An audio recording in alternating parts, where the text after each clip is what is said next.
مساء الفل. النهارده 15 رمضان، هنتكلم على لعيب رقم 15. هو من اهم اللعيبه اللي جت في تاريخ مصر في مركز خط النص، وهو اكتر اللعيبه المتكامله برضو اللي جت في خط النص. هو القيصر حسني عبد ربه.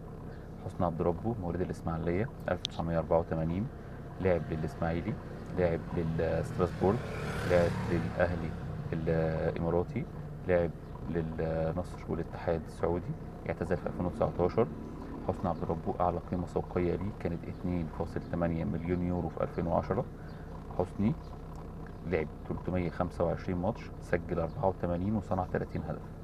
حسني عبد ربه كان ماضي للأهلي، والإسماعيلي أو جماهير الإسماعيلي خرجت في مظاهرات، يعني كانت تقريبا تهديدا لحياته يعني في الإسماعيلية علشان ما يتممش تعاقد مع الأهلي.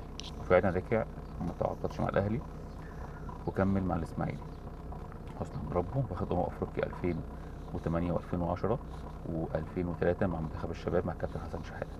حسني عبد ربه كان من المنضمين في 2006 لمنتخب مصر، بس حصلت له اصابه وما انضمش للمنتخب المصري. بكره ان شاء الله 16 رمضان هنتكلم على برقم 16. توقعوا من رقم 16.